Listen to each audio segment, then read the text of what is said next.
So hello guys, welcome back to my channel अर्थशास्त्र की नगरी। सो गाइज, जैसे कि आपने थंबनेल के अंदर देख ही लिया है, हम बात करने वाले हैं बिजनेस स्टडी के मोस्ट इंपॉर्टेंट टॉपिक्स के रिगार्डिंग। आपकी इतनी रिक्वेस्ट के बाद कि सर बिजनेस स्टडी के हमें मोस्ट इंपॉर्टेंट टॉपिक बताइए, जैसे आपने व्यष्टि के, समष्टि के, भारतीय अर्थव्यवस्था के जैसे इंपॉर्टेंट टॉपिक्स बताए हैं, इसी तरीके से हमें बिजनेस स्टडी के भी बता दीजिए, क्योंकि हमको कुछ समझ में नहीं आ रहा कि इसके अंदर क्या क्या पढ़ना चाहिए। तो आज हम बिजनेस स्टडी के रिगार्डिंग बात करने वाले हैं। आपसे रिक्वेस्ट है कि आपके पास जो भी बुक है, आर के सिंगला है या जो भी आपके पास बुक है किसी भी राइटर के, एनसीईआरटी वगैरह, आप उस बुक को निकाल लीजिए, ठीक है। और पेंसिल भी निकाल लीजिए, जहाँ जहाँ मैं बोलूँ आपको बस वहाँ वहाँ जो है टिक मार्क करते रहना, या एक रफ कॉपी निकाल लीजिए कि इसमें और टॉपिक को लिखते रहिए, लेकिन उसमें टाइम लग जाएगा। इससे अच्छा ये है कि बुक ही निकाल लीजिए, साथ के साथ टिक लगा लीजिएगा। इसमें मैं आपको बता दूँ, इसकी मैं कुछ वीडियो ऑलरेडी बना चुका हूँ, चैनल पे भी हैगी, प्लेलिस्ट आपको दिख जाएगी। यहाँ तक संगठन जो है, संगठन तक मैं वीडियो बना चुका हूँ, प्रबंध की प्रकृति, प्रबंध के सिद्धांत, व्यावसायिक वातावरण, नियोजन, संगठन। अगर आपने यहाँ तक की वीडियो नहीं देखी है तो प्लेलिस्ट में जाकर आप उसको देख सकते हैं। सारी की सारी वीडियो हिंदी मीडियम में अवेलेबल है। और रही बात आगे की, तो वो भी हम बहुत ही जल्दी जो है इसको यहाँ पे बनाएंगे, तो बहुत ही ज़्यादा ध्यान से सुनेंगे। सबसे पहले चैप्टर का जो नाम है आपका, सबसे पहले चैप्टर का जो नाम है आपका, ये है प्रबंध की प्रकृति, और यहाँ पे इसका महत्व। इसके अंदर सबसे पहले आपको क्या पढ़ना है, बहुत ही ज़्यादा ध्यान से सुनेंगे। सबसे पहले आपको प्रभावपूर्णता और कुशलता, इसके अंदर क्या डिफरेंस होता है, बहुत बारी एग्जाम में आता है। केस स्टडी क्वेश्चन इफेक्टिवनेस और एफिशिएंसी के ऊपर आते ही आता है, इसको आप बहुत ही अच्छे से करके जाएंगे, ये बहुत ही इंपॉर्टेंट टॉपिक है, ठीक है जी। उसके बाद आती है प्रबंध की विशेषताओं के रिगार्डिंग। प्रबंध की विशेषताओं के ऊपर पूरा एक बड़ा क्वेश्चन नहीं आता, प्रबंध की विशेषताओं के ऊपर आपको सारी विशेषता पढ़नी पड़ेगी। इसमें ऐसे आता है क्वेश्चन कि प्रबंध जो है एक गत्यात्मक कार्य है, बताइए कैसे। प्रबंध जो है वो एक अदृश्य शक्ति है, बताइए कैसे। प्रबंध जो है वो बहुआयामी है, बताइए कैसे। प्रबंध जो है वो एक सर्वव्यापी है, बताइए कैसे। तो इसमें से कोई भी, मतलब जो केस स्टडी में क्वेश्चन आएगा उसमें आपसे पूछेगा कि बताइए इसमें प्रबंध की कौन कौन सी विशेषता लग रही है।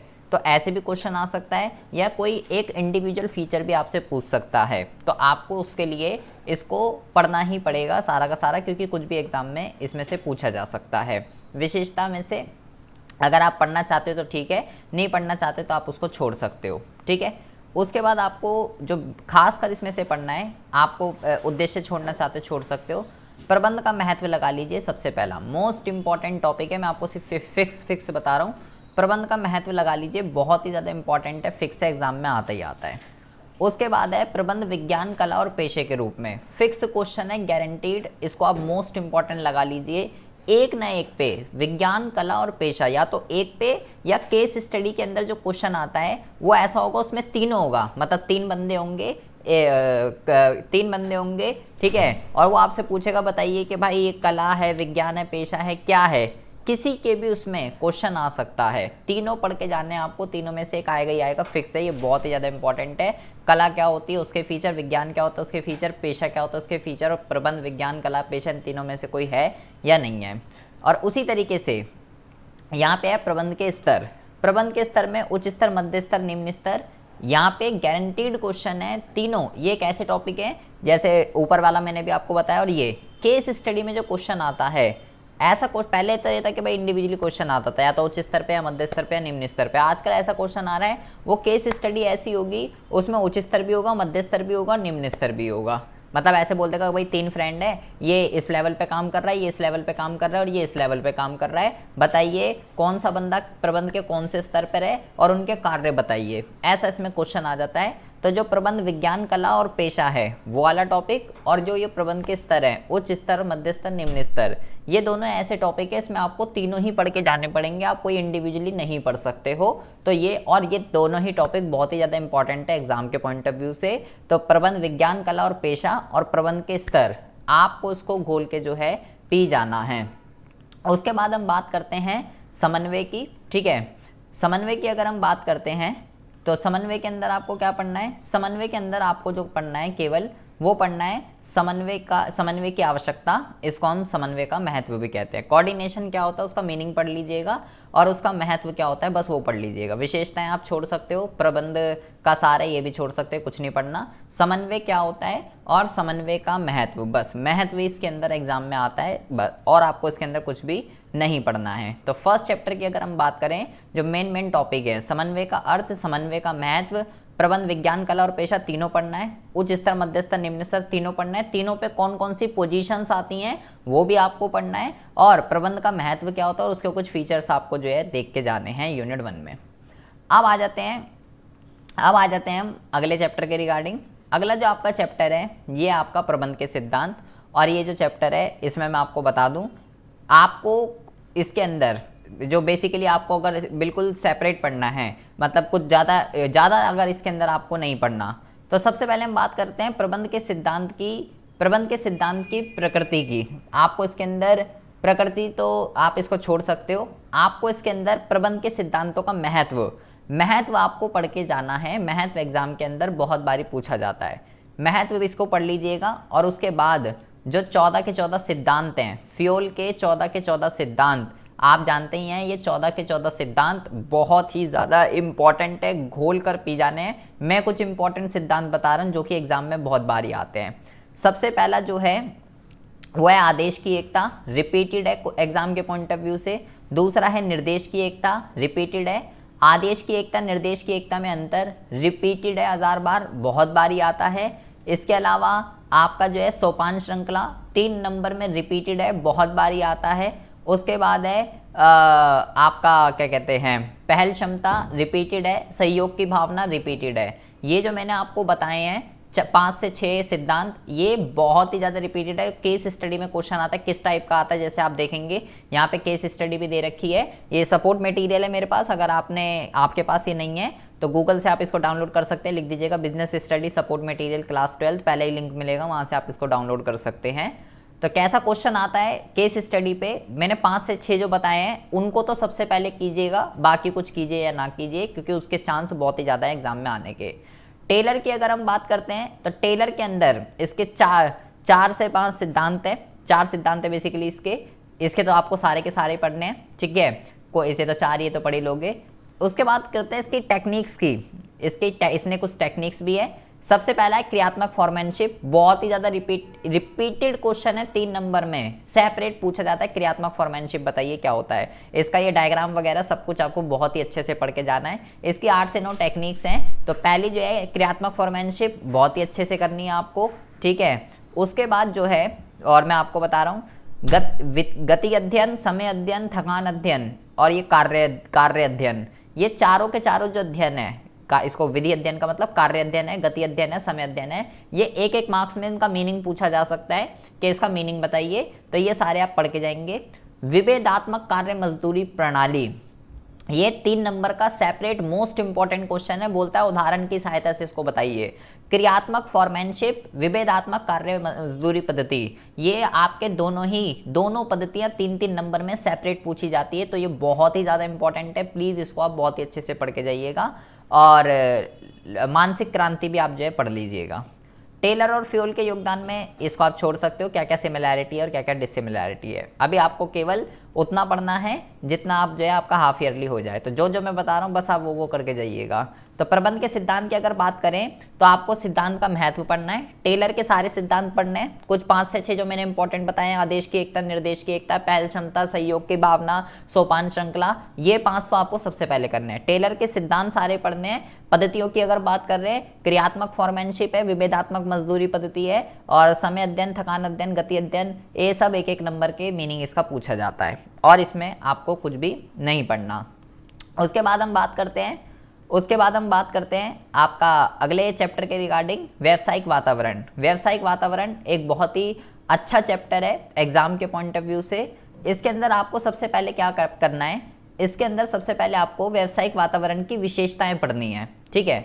विशेषताओं के अंदर जो इंपॉर्टेंट विशेषता है, मतलब जो केस स्टडी में क्वेश्चन आता है उसमें बोलेगा बताइए इसमें कौन कौन सी विशेषता लग रही है। तो आपको एक तो गतिशील, अनिश्चितता, जटिलता, 4, 5, 6 और ये नीचे की जो है ना ये चारों विशेषताएं आप बहुत ही अच्छे से पढ़ के जाएंगे, क्योंकि केस स्टडी में जो क्वेश्चन आएगा वो बोलेगा बताइए इसमें व्यावसायिक प्रबंधन की कौन सी जो है विशेषता लग रही है। तो ये चारों विशेषताएं बहुत ही अच्छे से आप इसको पढ़ के जाएंगे कि ये क्या है। उसके बाद हम बात करते हैं इसके आयाम के बारे में। इसमें भाई गारंटीड क्वेश्चन है फिक्स। प्रबंध के आयाम के रिगार्डिंग अगर बात करते हैं, एक होते हैं समष्टि और एक होते हैं सूक्ष्म। आपको आप जानते ही हैं, एक होता है आर्थिक, एक होता है सामाजिक, एक होता है तकनीकी, एक होता है राजनीतिक और एक होता है 5 तरीके के वातावरण है। पांचों के पांचों यही आना है इसके अंदर से, पांचों के पांचों वातावरण आप घोल के पी जाइएगा। वो विशेषताएं जो मैंने ऊपर 4 बताई हैं, पांचों वातावरण, कौन सा वातावरण क्या होता है वीडियो देख लीजिएगा, बहुत ही इंपॉर्टेंट टॉपिक है। केस स्टडी के अंदर फिक्स क्वेश्चन है, गारंटेड यही आना है। केस स्टडी दे देगा और बोलेगा बताइए भाई इसमें कौन कौन से वातावरण लग रहे हैं। तो आर्थिक आपको तब पता चलेगा कि आर्थिक क्या होता है, सामाजिक क्या होता है, तकनीकी क्या होता है एंड राजनीतिक क्या होता है और कानूनी और वैधानिक क्या होता है। जब आपको ये पांचों वातावरण पता होंगे तो आप उस केस स्टडी को बहुत ही अच्छे से क्रैक कर सकते हो। तो प्लीज इसको यहीं से आप इसको यहीं से जो है पढ़ सकते हो। यहाँ पे कुछ उदाहरण भी लिखे हुए हैं तो आपको बहुत ही अच्छा जो है समझ में आएगा और बुक से भी पढ़ सकते हो। मैं आपसे रिक्वेस्ट करता हूँ कि भाई ये सपोर्ट मटेरियल को जरूर डाउनलोड कीजिए। यहाँ जो उदाहरण दे रखे हैं ना केस स्टडी में, यहीं से एग्जाम में पूछे जाते हैं। तो इसको आप जो है ज़रूर से ज़रूर पढ़ के जाइएगा, ठीक है। डिमोनेटाइजेशन अभी आप छोड़ सकते हो, ये तो आपने इको में भी पढ़ रखा होगा, इतना इंपॉर्टेंट नहीं है, ठीक है। ये नहीं आने का कुछ भी, ये सब आप छोड़ सकते हो, आपको इसके अंदर कुछ भी नहीं पढ़ना।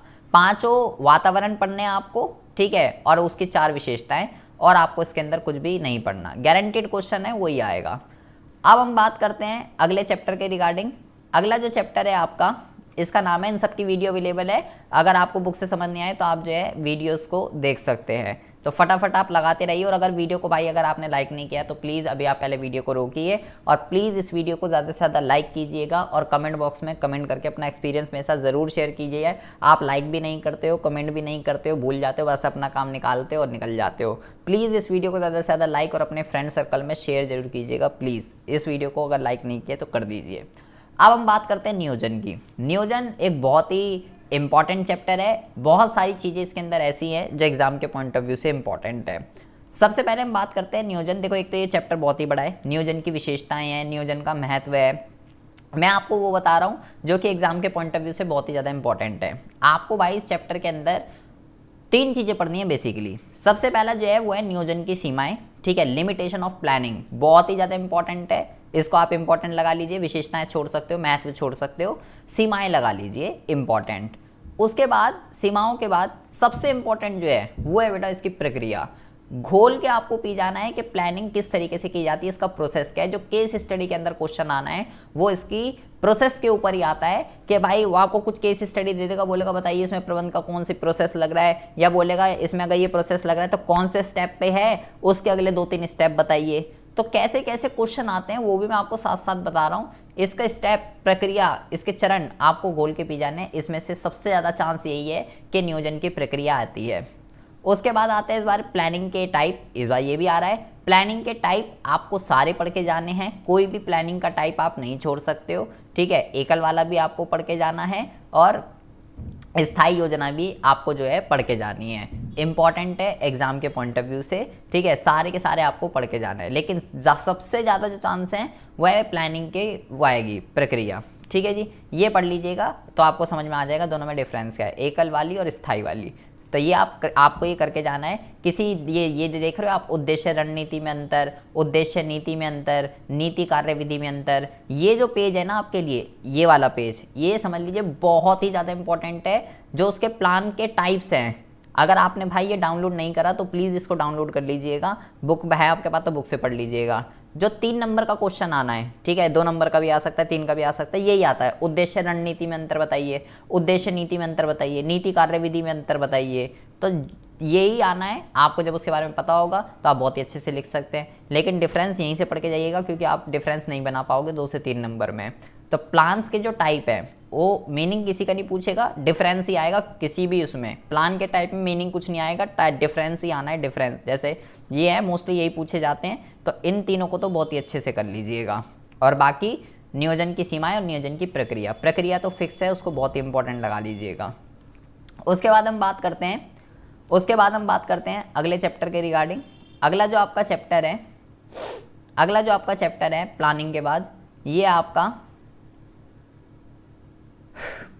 अगला जो चैप्टर है आपका, ये आपका संगठन की अगर बात करते हैं तो संगठन चैप्टर से आपको क्या पढ़ना है? संगठन चैप्टर से आपको केवल और केवल संगठन का महत्व आपको पढ़ना है। ठीक है, संगठन का महत्व, कुछ भी नहीं पढ़ना आपको, सिर्फ संगठन का महत्व पढ़ लीजिएगा। फिक्स क्वेश्चन है एग्जाम में, संगठन का महत्व ही आपसे पूछा जाएगा, संगठन का महत्व। उसके बाद इसके अंदर जो संगठन ढांचा, दो तरीके के ढांचे होते हैं, दोनों के दो फिक्स क्वेश्चन है एग्जाम में। एक होता है क्रियात्मक संगठन, उसके लाभ हानि और उसकी उपयोगिता, और एक होता है आपका प्रभाग्य संगठन ढांचा। दोनों ढांचे आपको घोल के पी जाने, दोनों में से गारंटीड क्वेश्चन है, यही आना है एग्जाम में। संगठन में से तो आपको केवल महत्व पढ़ लेना और कुछ नहीं पढ़ना, सब छोड़ दीजिएगा, केवल महत्व। संगठन ढांचे में से क्वेश्चन आएगा, दोनों ढांचों के लाभ, दोनों ढांचों की हानि, दोनों ढांचों की उपयोगिता। तो दो केस स्टडी पे जो क्वेश्चन आएगा वो ये आता है, कौन सा संगठन ढांचा है, पहचानिए, इसके लाभ हानि बताइए। और आपको इसके अंदर से कुछ भी नहीं पढ़ना है। ठीक है, ये सब तो आप छोड़ सकते हो, औपचारिक अनौपचारिक इतना इंपॉर्टेंट नहीं है। ठीक है जी। अच्छा, अब हम बात करते हैं अगले चैप्टर के रिगार्डिंग। अगला जो चैप्टर है आपका इसी के अंदर है, ये अधिकार अंतरण, और अभी इसमें रह गया है अधिकार अंतरण और विकेंद्रीकरण वाला जो है। यहाँ से आपको जो पढ़ना है, सबसे पहले ये तीनों आप देख रहे हो, अधिकार, उत्तरदायित्व और जवाबदेहिता। ठीक है, ये बहुत ही ज़्यादा इंपॉर्टेंट है, अथॉरिटी, रिस्पॉन्सिबिलिटी और अकाउंटेबिलिटी। इन तीनों के अंदर क्या डिफरेंस होता है, इसको आप बहुत ही ज़्यादा मोस्ट इंपॉर्टेंट लगा लीजिए, इन तीनों में डिफरेंस। ये एग्जाम में बहुत बार पूछा जाता है। मीनिंग किसी का नहीं पूछेगा, अधिकार उत्तरदायित्व किसी भी दो में, इन दोनों में आ सकता है, इन दोनों में आ सकता है, इन दोनों में आ सकता है, किसी भी दो में डिफरेंस आएगा तो आप ये पूरा याद कर लीजिएगा, आपका काम बन जाएगा। किसी में भी आए आप लिख सकते हैं। आपको इस चैप्टर के अंदर एक तो आपको क्या कहते हैं, आपको इसके अंदर तीनों का डिफरेंस पढ़ लेना है, और विकेंद्रीयकरण के अंदर विकेंद्रीयकरण का महत्व, इसको भाई फिक्स क्वेश्चन लगा लीजिए, गारंटीड क्वेश्चन है। विकेंद्रीयकरण का महत्व आपका एग्जाम में आना ही आना है, मोस्ट इंपॉर्टेंट है ये, इसको मोस्ट इंपॉर्टेंट लगा लीजिए। विकेंद्रीयकरण क्या होता है और उसका महत्व, और इन दोनों में क्या डिफरेंस होता है, ये बहुत ही ज़्यादा इंपॉर्टेंट है। सेंट्रलाइजेशन और डिसेंट्रलाइजेशन। ठीक है, विकेंद्रीयकरण का मीनिंग, महत्व, और उन दोनों में डिफरेंस। अधिकार अंतरण का महत्व आपको नहीं पढ़ना। केस स्टडी में किस टाइप के क्वेश्चन आते हैं, क्या क्या वर्डिंग यूज करता है, यहाँ पे सारा का सारा लिखा हुआ है। तो आपको ये डाउनलोड जब आप करेंगे बहुत ही ज़्यादा हेल्प मिलेगी। यहाँ पे वर्ड्स लिखे हुए हैं कि भाई क्या क्या वर्ड यूज़ किए जाते हैं, अगर ये वर्ड यूज़ किया जा रहा है तो भाई ये है, अगर ये वर्ड यूज़ किया जा रहा है ये है। तो यहाँ से आपको पता चलेगा कैसे केस स्टडी क्रैक होती है। तो ये आपको ज़रूर डाउनलोड कर लेना है, सपोर्ट मटेरियल आपके लिए बहुत ही ज़्यादा हेल्पफुल है। अब हम बात करते हैं अगले चैप्टर के रिगार्डिंग। इसका नाम है नियुक्तिकरण। नियुक्तिकरण के अंदर आपको जो पढ़ना है, आपको केवल ये पढ़ना है नियुक्तिकरण की प्रक्रिया, और आपको कुछ भी नहीं करना, केवल नियुक्तिकरण की प्रक्रिया पढ़ लीजिए, एग्जाम के अंदर यही आना है। ठीक है, नियुक्तिकरण की प्रक्रिया एग्जाम के अंदर आती है। सबसे पहला है कि आपको एनालाइज करना होता है, फिर होता है भर्ती, फिर होता है चयन, फिर ये इसके स्टेप्स। आपको फिक्स क्वेश्चन है, गारंटीड, नियुक्तिकरण की प्रक्रिया ही एग्जाम के अंदर आनी है और कुछ भी नहीं। ठीक है जी, बहुत ही ज़्यादा इंपॉर्टेंट है। नियुक्तिकरण से और कुछ नहीं पढ़ना, नियुक्तिकरण का मीनिंग और नियुक्तिकरण का प्रोसेस, बस, और कुछ नहीं। भर्ती के स्रोत की बात अगर हम करते हैं, रिक्रूटमेंट किस तरीके से की जाती है, तो दो तरीके के स्रोत होते हैं, आंतरिक और बाह्य। ये दोनों एक ऐसे टॉपिक हैं जिसको आप छोड़ के नहीं जा सकते, दोनों में से एक गारंटीड है, एग्जाम में आना ही आना है। तो आपको बस क्या करना है, आप बस बाह्य पढ़ लीजिए, बाह्य के ज़्यादा चांस हैं। ठीक है, बाह्य स्रोत पढ़ लीजिए, इसके लाभ हानि पढ़ लीजिए और कैसे कैसे की जाती है। अगर आंतरिक आ जाए, आंतरिक के स्रोत ही 2-3 हैं, तो स्रोत तो पढ़ ही लीजिएगा, लाभ हानि नहीं पढ़ना, बाह्य का उल्टा कर दीजिएगा। जो बाह्य के लाभ है वो आंतरिक की हानियां हैं, जो बाह्य की हानियां हैं वो आंतरिक के लाभ है। इसको बाह्य को बहुत ही अच्छे से पढ़ के जाना है, इसके स्रोत, इसके लाभ, इसके हानि, और आंतरिक के केवल स्रोत पढ़ने हैं। केवल 3 स्रोत होते हैं आंतरिक के, बाह्य के बहुत ज़्यादा है। बाह्य के सारे स्रोत पढ़ लीजिएगा, क्योंकि केस स्टडी में बाह्य स्रोत पे ही क्वेश्चन आता है। बाह्य को बहुत अच्छे से पढ़ लीजिएगा, आंतरिक के लाभ हानि नहीं पढ़ने, जो बाह्य के लाभ है वो आंतरिक की हानि है, और जो उसकी हानि है वो उसके लाभ है, तो आपका काम बन जाएगा। उसके बाद हम ये सारे स्रोत पढ़ लीजिएगा बाह्य के। कैंपस भर्ती क्या होती है, रोजगार कार्यालय क्या होता है, विज्ञापन क्या होता है, प्रत्यक्ष भर्ती क्या होती है, आकस्मिक बुलावा क्या होता है, ये सब आपको घोल के पी जाने हैं। यही क्वेश्चन आता है एग्जाम में। उसके बाद है सिलेक्शन, आपको नियोजन की प्रक्रिया, स्टाफिंग की, नियुक्तिकरण की प्रक्रिया और चयन की प्रक्रिया। ये इस नियुक्तिकरण की प्रक्रिया और चयन की प्रक्रिया भले एक बारी को प्लानिंग की भी ना पूछी जाए, लेकिन नियुक्तिकरण और चयन इन दोनों में से केवल यही आना है, स्टेप स्टेप और स्टेप। तो प्लीज़ इसको फिक्स क्वेश्चन लगा लीजिए, या आप घर से ही लिख के लेके जा सकते हो, गारंटीड क्वेश्चन है, एग्जाम में आना ही आना है। ये सारे स्टेप, एक एक स्टेप किस स्टेप पे क्या होता है ये आपको एक एक स्टेप याद रखना है, क्योंकि केस स्टडी में जो क्वेश्चन आता है पहले बोलेगा आइडेंटिफाई कीजिए और बोलेगा बताइए ये अभी चेन के कौन से उस पे है, अगले 2-3 स्टेप बताइए। तो आपको एक एक स्टेप के बारे में बहुत ही अच्छे से पता होना चाहिए।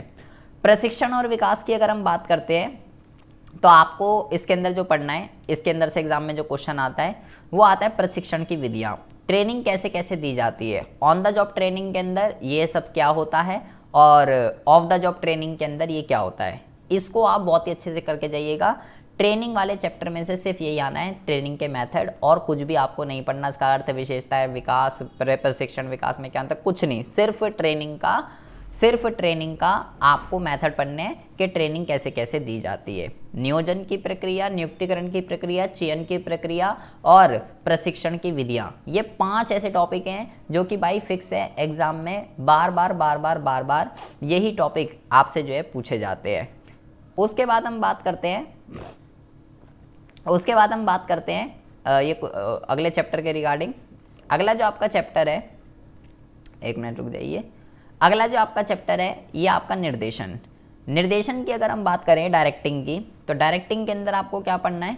डायरेक्टिंग के अंदर सबसे पहले आपको जो पढ़ना है सुपरविजन की अगर बात करें तो सुपरविजन के अंदर आपको जो है इसके केवल कार्य पढ़ लेने, ठीक है, इसके केवल आपको कार्य पढ़ लेने, लेकिन ये मोस्टली आता नहीं है, डिलीटेड हो चुका है, तो इसलिए यहाँ जैसे आप देखेंगे यहाँ पे लिखा हुआ भी है 2018-19 के सिलेबस में नहीं है।